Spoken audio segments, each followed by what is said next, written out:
Hello students. इससे पहले वाले वीडियो में मैंने आपको ओस्मोसिस और डिफ्यूजन के बारे में बताया था। तो ओस्मोसिस हमारा टॉपिक चल रहा था, जिसका डेफिनेशन मैंने आपको बताया था कि इसकी डेफिनेशन क्या होती है कि ओस्मोसिस में सॉल्वेंट के जो पार्टिकल्स होते हैं वो हायर कंसंट्रेशन से लोअर कंसंट्रेशन एरिया की तरफ में मूवमेंट करते हैं, गति करते हैं। अधिक सांद्रता वाले क्षेत्र से कम सांद्रता वाले क्षेत्र की ओर उनकी गति होती है। और गति किसकी सहायता से होती है? एक मेम्ब्रेन के थ्रू, एक झिल्ली के थ्रू ये मूवमेंट होता है। जबकि डिफ्यूजन में मेम्ब्रेन नहीं होती है। डिफ्यूजन में सॉलिड, लिक्विड और गैस के जो पार्टिकल्स होते हैं वो हायर कंसंट्रेशन एरिया से लोअर कंसंट्रेशन एरिया में मूवमेंट करते हैं। जबकि ओस्मोसिस में सॉल्वेंट के जो पार्टिकल्स होते हैं वो ही हायर कंसंट्रेशन एरिया से लोअर कंसंट्रेशन एरिया की तरफ मूव करेंगे मेम्ब्रेन की सहायता से, एक झिल्ली की सहायता से। तो ये ओस्मोसिस की डेफिनेशन है। आज हम पढ़ेंगे परमिएबिलिटी और इसके टाइप्स, यानी कि पारगम्यता क्या होती है और इसके प्रकार क्या होते हैं। तो सबसे पहले तो मैं बता देता हूं कि पारगम्यता किस चीज को हम बोलते हैं। तो एक झिल्ली की सहायता से या एक मेम्ब्रेन के थ्रू सॉलिड, लिक्विड और गैस के जो पार्टिकल्स होते हैं वो किस लेवल तक अंदर आ सकते हैं और किस लेवल तक बाहर जा सकते हैं, ये परमिएबिलिटी कहलाती है, पारगम्यता कहलाती है। ठीक है, एक झिल्ली की सहायता से सॉलिड, लिक्विड, गैस के पार्टिकल्स किस लेवल तक झिल्ली में से अंदर आ सकते हैं और झिल्ली में से बाहर जा सकते हैं, यही क्या कहलाता है? पारगम्यता कहलाती है।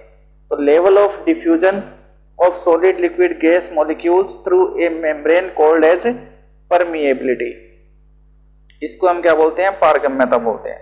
अब जो झिल्ली होती है ये चार प्रकार की होती है। परमिएबल जो मेम्ब्रेन होती है वो चार प्रकार की होती है। तो सबसे पहले परमिएबल मेम्ब्रेन। परमिएबल मेम्ब्रेन क्या चीज होती है कि सॉलिड, लिक्विड और गैस के जो मॉलिक्यूल होते हैं वो इस मेम्ब्रेन से आसानी से अंदर भी आ सकते हैं और आसानी से बाहर भी जा सकते हैं। जैसे मान लो ये मेम्ब्रेन है तो इसमें सॉलिड, लिक्विड और गैस के जो मॉलिक्यूल होंगे वो आसानी से अंदर भी आ जाएंगे और आसानी से बाहर भी जा सकते हैं। ठीक है, तो दोनों तरफ इनका मूवमेंट होता है। झिल्ली से अंदर भी आ सकते हैं और झिल्ली से बाहर भी जा सकते हैं आसानी से। इस प्रकार की जो झिल्ली होती है वो परमिएबल मेम्ब्रेन कहलाती है, पारगम्य झिल्ली कहलाती है। और इसका एग्जाम्पल है जो प्लांट सेल होती है, प्लांट जो सेल वॉल होती है वो इसका एग्जाम्पल है। ठीक है, प्लांट सेल वॉल, पादप कोशिका भित्ति जो होती है वो इसका एग्जाम्पल है। दूसरी जो मेम्ब्रेन होती है वो इम्परमिएबल मेम्ब्रेन कहलाती है, यानी कि अपारगम्य झिल्ली कहलाती है। इसमें क्या होता है कि सोलवेंट या सोल्यूट के जो मॉलिक्यूल है वो दोनों ही इसमें से आर पार नहीं जा सकते। ठीक है, ना तो सोल्यूट का मॉलिक्यूल अंदर आ सकता है, ना सोलवेंट का मॉलिक्यूल बाहर जा सकता है। तो सोलवेंट और सोल्यूट दोनों के ही मॉलिक्यूल, यानी कि विलेय और विलायक दोनों के ही जो मॉलिक्यूल होते हैं वो इस मेम्ब्रेन से आर पार नहीं जा सकते हैं। तो इस झिल्ली को क्या बोलते हैं? इनपरमिएबल मेम्ब्रेन बोलते हैं या अपारगम्य झिल्ली बोलते हैं। इसका एग्जाम्पल है जैसे सेल वॉल जो होती है उसके ऊपर क्यूटीन की लेयर जमा हो जाती है। ठीक है, सेल वॉल के ऊपर क्यूटीन की लेयर या सुबेरिन का डिपॉजिट जमा होने की वजह से जो लेयर बन जाती है वो इसका एग्जाम्पल है। ठीक है, सुबेरिन के जो अवक्षेप होते हैं वो सेल वॉल के ऊपर जमा हो जाते हैं। तो ये किसका एग्जाम्पल हो जाएगा? इनपरमिएबल मेम्ब्रेन का, अपारगम्य झिल्ली का। या जो सेल वॉल होती है उसके ऊपर क्यूटीन की लेयर हो जाती है, जमा हो जाती है, तो ये भी किसका एग्जाम्पल हो जाएगा? अपारगम्य झिल्ली का। तीसरी जो झिल्ली है, तीसरा जो प्रकार है उसे बोलते हैं सेमी परमिएबल मेम्ब्रेन। ठीक है, अर्ध पारगम्य झिल्ली। तो ऐसी मेम्ब्रेन जो केवल सोलवेंट के मॉलिक्यूल्स को आर पार होने देती है। ठीक है, जिसमें से सिर्फ सोलवेंट के जो मॉलिक्यूल होते हैं, विलायक के जो मॉलिक्यूल होते हैं वो ही बाहर निकल सकते हैं। सोल्यूट के मॉलिक्यूल को ये रोक लेती है। ठीक है ना, विलेय के मॉलिक्यूल जो होते हैं उनको ये बाहर नहीं निकलने देती या अंदर नहीं जाने देती। इस प्रकार की जो झिल्ली होती है वो सेमी परमिएबल मेम्ब्रेन कहलाती है, अर्ध पारगम्य झिल्ली कहलाती है। जैसे गोट ब्लेडर है, पार्चमेंट जो पेपर है, ये सब किसके एग्जाम्पल है? सेमी परमिएबल मेम्ब्रेन के एग्जाम्पल है, अर्ध पारगम्य झिल्ली के एग्जाम्पल है। चौथी जो मेम्ब्रेन है वो कहलाती है सेलेक्टिवली परमिएबल मेम्ब्रेन। ठीक है, चयनात्मक पारगम्य झिल्ली बोलते हैं इसको। तो कुछ मेम्ब्रेन ऐसी होती है जो कि सोल्यूट के जो मॉलिक्यूल है उनको पास होने देती है, और कुछ जो झिल्ली होती है वो सोल्यूट को रोक लेती है, सोलवेंट के मॉलिक्यूल को पार होने देती है। तो ऐसी झिल्ली जो कि सेलेक्टिवली परमिएबल होती है, यानी कि चयनात्मक रूप से पारगम्य होती है। जैसे मान लो ये झिल्ली है तो ये सोलवेंट के मॉलिक्यूल को पार होने दे रही है, ये जो झिल्ली है ये सोल्यूट के मॉलिक्यूल को पार होने दे रही है। ठीक है, तो ऐसी झिल्लियां जो कि चयनात्मक रूप से सेलेक्टिव होती है। ठीक है, जैसे कुछ झिल्लियां जो होती है वो सोल्यूट को पार होने देती है और कुछ झिल्लियां जो होती है वो सिर्फ सोलवेंट को पास होने देती है।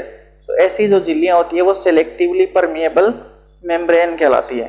तो इनके कुछ एग्जाम्पल है, जैसे प्लाज्मा लेमा जो है ये सेलेक्टिवली परमेबल का एग्जाम्पल है। टोनोप्लास्ट जो होती है, रिक्तिकाओं के ऊपर उपस्थित जो झिल्ली होती है उसे टोनोप्लास्ट बोलते हैं। तो टोनोप्लास्ट जो है वो भी किसका एक एग्जाम्पल है, सेलेक्टिवली परमिएबल मेम्ब्रेन का एग्जाम्पल है। इसके बाद में आता है ऑस्मोटिक प्रेशर या पोटेंशियल। ऑस्मोटिक प्रेशर भी बोल सकते हैं, ऑस्मोटिक पोटेंशियल भी बोल सकते हैं। तो हमने अभी तक ऑस्मोसिस की डेफिनेशन को पढ़ा कि ऑस्मोसिस क्या होता है। सॉल्वेंट के जो पार्टिकल्स होते हैं वो हायर कंसंट्रेशन एरिया से लोअर कंसंट्रेशन एरिया की तरफ में मूवमेंट करते हैं, गति करते हैं एक झिल्ली के थ्रू से। ठीक है, तो अधिक सांद्रता वाले क्षेत्र से कम सांद्रता वाले क्षेत्र की तरफ में सॉल्वेंट के पार्टिकल्स जाते हैं एक झिल्ली की सहायता से, या एक झिल्ली के अंदर से होते हुए ये जाएंगे। तो ये क्या कहलाता है, ऑस्मोसिस कहलाता है। अब यहाँ पे ऑस्मोटिक प्रेशर को समझने के लिए हम एक प्रयोग करते हैं। हमने एक बड़ा टब लिया, ठीक है, एक बड़ा टब हमने लिया और हमने क्या किया, इसमें दो सेक्शन बनाए हैं। एक सेक्शन ए है और एक सेक्शन बी है। दोनों के जो सेक्शन है, दोनों सेक्शन के बीच में एक सेमी परमिएबल मेम्ब्रेन लगी हुई है। शॉर्ट में हमने इसे लिखा है SPM। ठीक है, दोनों सेक्शन के बीच में एक सेमी परमिएबल मेम्ब्रेन है और इस मेम्ब्रेन की सहायता से क्या है, दोनों सेक्शन एक दूसरे से सेपरेट हैं, एक दूसरे से अलग हैं। अब सेक्शन ए जो है इसके अंदर प्योर वाटर भरा हुआ है। ठीक है, सेक्शन ए में प्योर वाटर भरा हुआ है। इसमें सॉल्वेंट की जो कंसंट्रेशन है वो ज़्यादा है। ठीक है, इसमें विलायक की जो सांद्रता है वो ज़्यादा है। सेक्शन जो बी है उसके अंदर शुगर सॉल्यूशन भरा हुआ है। इसका मतलब इसमें सोल्यूट भी है और इसमें सॉल्वेंट भी है। तो इसमें सॉल्वेंट की जो कंसंट्रेशन जो है वो कम है। सेक्शन बी में सॉल्वेंट की सांद्रता कम है। ठीक है, क्योंकि इसमें सॉल्वेंट के साथ साथ में क्या है, सोल्यूट भी घुला हुआ है। तो सोल्यूट की वजह से सॉल्वेंट की जो सांद्रता है वो कम हो जाती है। दोनों ही सेक्शन में क्या है, पिस्टन लगा हुआ है। ए सेक्शन पर P1 पिस्टन लगा हुआ है और जो बी सेक्शन है उसके ऊपर P2 पिस्टन लगा हुआ है। ठीक है, तो हमें एक चीज़ याद यहाँ पे ये रखनी है कि जो सेक्शन ए है उसमें सॉल्वेंट की सांद्रता ज़्यादा है, बी सेक्शन में सॉल्वेंट की सांद्रता कम है। तो ऑस्मोसिस की परिभाषा के अनुसार क्या होगा, ऑस्मोसिस का डेफिनेशन हमने पढ़ा। तो ऑस्मोसिस की परिभाषा के अनुसार या ऑस्मोसिस की डेफिनेशन के अनुसार क्या होगा कि जो सॉल्वेंट के जो मॉलिक्यूल है वो सेमी परमिएबल मेम्ब्रेन के थ्रू हायर कंसंट्रेशन एरिया से लोअर कंसंट्रेशन एरिया की तरफ में मूवमेंट करते हैं, गति करते हैं। ठीक है, तो यहाँ पे जो सॉल्वेंट के मॉलिक्यूल हैं वो ए सेक्शन से कहाँ जाएंगे, बी सेक्शन की तरफ में मूवमेंट करेंगे। ठीक है, सॉल्वेंट के जो पार्टिकल है वो ए सेक्शन से बी सेक्शन में जाएंगे, क्योंकि ए सेक्शन में सॉल्वेंट की सांद्रता ज़्यादा है जबकि बी सेक्शन में सॉल्वेंट की सांद्रता कम है। तो सॉल्वेंट के पार्टिकल ए से बी की तरफ में मूवमेंट करेंगे। तो जब ये ए से बी की तरफ में जाएगा तो ये जो पिस्टन है वो ऑटोमेटिकली क्या होगा, नीचे होने लग जाएगा, क्योंकि इसका जो लेवल है वो कम हो जाएगा। ठीक है, ए सेक्शन का लेवल धीरे धीरे कम होने लग जाएगा और बी सेक्शन का जो लेवल है वो क्या हो जाएगा, धीरे धीरे बढ़ने लग जाएगा और ये जो पिस्टन है वो धीरे धीरे ऊपर होने लग जाएगा। ठीक है, क्योंकि जो पानी जो है वो ए सेक्शन से बी सेक्शन में एंटर कर रहा है, प्रवेश कर रहा है। ठीक है, अगर बी सेक्शन में जितनी ज़्यादा सोल्यूट होगी, बी सेक्शन में जितना ज़्यादा सोल्यूट होगा उतना ही जो पानी है वो ए सेक्शन से बी सेक्शन में एंटर करेगा। अब हमें करना क्या है, हम क्या चाहते हैं कि हम चाहते हैं कि ए सेक्शन और बी सेक्शन का जो लेवल है वो बराबर बना रहे। ठीक है, लेवल जो है इनका वो बराबर बना रहे। तो हम क्या करेंगे, P2 जो पिस्टन है उस पर थोड़ा सा प्रेशर डालेंगे। ठीक है, P2 जो पिस्टन है उस पर थोड़ा प्रेशर डालेंगे और प्रेशर डालेंगे तो क्या होगा, ठीक है, जैसे मान लो P2 जो बी सेक्शन है उसका लेवल यहाँ तक पहुँच चुका है। यहाँ तक लेवल आ गया। तो हम क्या करेंगे, इस पिस्टन पे थोड़ा सा प्रेशर डालेंगे। प्रेशर डालेंगे तो क्या होगा, ये जो पिस्टन है वो नीचे की तरफ में जाएगा, नीचे की तरफ प्रेशर लगेगा। तो जो शुगर का जो सॉल्यूशन है वो एक दाब उत्पन्न करेगा, एक प्रेशर पैदा करेगा। ये जो प्रेशर है वो क्या काम करेगा, ये प्रेशर जो है वो क्या करेगा कि जो ए सेक्शन से पानी जो बी सेक्शन में जा रहा है उसको जाने को रोक देगा, बंद कर देगा। ठीक है, ये जो प्रेशर बनेगा, ये प्रेशर क्या काम करेगा कि ए सेक्शन से जो पानी बी सेक्शन में जा रहा है वो पानी जाना बंद हो जाएगा। यानी कि सॉल्वेंट का जो फ्लो है वो अपने आप ही क्या हो जाएगा, धीरे धीरे बंद हो जाएगा, रुक जाएगा। तो पानी जो है वो ए सेक्शन से बी सेक्शन में एंटर नहीं करेगा और दोनों का जो लेवल है वो बराबर बना रहेगा। ठीक है, तो सेक्शन ए और सेक्शन बी के लेवल को बराबर रखने के लिए, सेक्शन ए और सेक्शन बी के लेवल को बराबर रखने के लिए सेक्शन बी पर हम जितना प्रेशर डाल रहे हैं या सेक्शन बी पर हम जितना दाब लगा रहे हैं वो दाब ही क्या कहलाता है, ऑस्मोटिक प्रेशर कहलाता है। सेक्शन ए और सेक्शन बी के लेवल को बराबर रखने के लिए सेक्शन बी पर हम जितना प्रेशर लगाएंगे वो प्रेशर ही क्या कहलाता है, ऑस्मोटिक प्रेशर कहलाता है, परासरण दाब कहलाता है। और ये जो दाब है ये पैदा कौन कर रहा है, डेवलप कौन कर रहा है, शुगर सॉल्यूशन। ठीक है, तो ये जो दाब है ये शुगर सॉल्यूशन बना रहा है और ये सॉल्यूशन जो दाब बना रहा है वो दाब ही क्या कहलाता है, ऑस्मोटिक प्रेशर। तो सेक्शन ए और सेक्शन बी के लेवल को बराबर रखने के लिए ये सॉल्यूशन जो दाब बना रहा है वो दाब ही क्या कहलाता है, ऑस्मोटिक प्रेशर कहलाता है। या दोनों के लेवल को बराबर रखने के लिए हम जो प्रेशर देंगे वो प्रेशर ही क्या कहलाएगा, ऑस्मोटिक प्रेशर कहलाएगा। ठीक है, तो अगर हम डेफिनेशन लिखें तो मैक्सिमम हाइड्रोस्टेटिक प्रेशर जो कि सॉल्यूशन द्वारा डेवलप किया जाता है जब सॉल्यूशन को स्पेस सेमी परमिएबल मेम्ब्रेन के द्वारा प्योर सॉल्वेंट से सेपरेट किया जाता है। ठीक है, maximum hydrostatic pressure, osmotic pressure क्या है, मैक्सिमम हाइड्रोस्टेटिक प्रेशर है जो कि सॉल्यूशन द्वारा डेवलप किया जाता है जब सॉल्यूशन को सेमी परमिएबल मेम्ब्रेन के द्वारा प्योर सॉल्वेंट से अलग किया जाता है या सेपरेट किया जाता है। अगर इंग्लिश में हम डेफिनेशन लिखें तो maximum hydrostatic pressure developed by solution when the solution is separated from its pure solvent through a semi permeable membrane।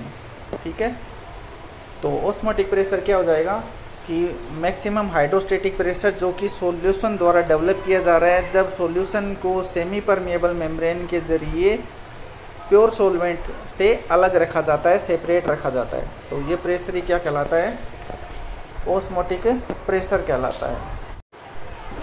इसके बाद में आता है इम्पोर्टेंस क्या है। ठीक है, ऑस्मोसिस या ऑस्मोटिक प्रेशर जो है उसकी इम्पोर्टेंस क्या है। तो सबसे पहला जो है इम्पोर्टेंस इसका वो ये है कि absorption of water from soil by root hair through osmosis, कि हम जो पानी डालते हैं वो मिट्टी में डालते हैं, मिट्टी से पानी जो है वो रूट हेयर के द्वारा, जड़ों के द्वारा पौधों के अलग अलग भागों तक पहुँचता है। तो ये जो पानी है ये पौधों के अलग अलग भागों तक पहुँचता कैसे है, ऑस्मोसिस के जरिए। ठीक है, ऑस्मोसिस के जरिए क्या होगा कि पानी जो है वो ऊपर की ओर चढ़ता है। ठीक है, तो जड़ें जो होती है वो अवशोषित करती है पानी को, तो ये जड़ों के द्वारा पानी जो अवशोषित किया जाता है वो ऑस्मोसिस के जरिए ही किया जाता है और पौधों के अलग अलग भागों तक पहुंचाया जाता है।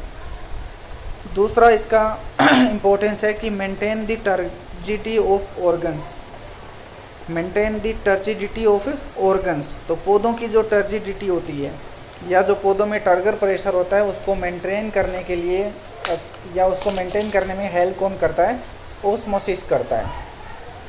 टर्जिडिटी क्या होती है, जैसे पत्तियों का खुलना, पत्तियों में जब पानी प्रवेश करता है तो पत्तियां खुलती है। इसी तरह पंखुड़ियाँ जो होती है, फूलों की जो पंखुड़ियाँ होती है उनमें जब पानी एंटर करता है तो वो खुलने लग जाती है, फूल खिलते हैं। फूलों का खिलना, कलियों का खिलना, पत्तियों का खिलना, ये टर्जिडिटी कहलाती है।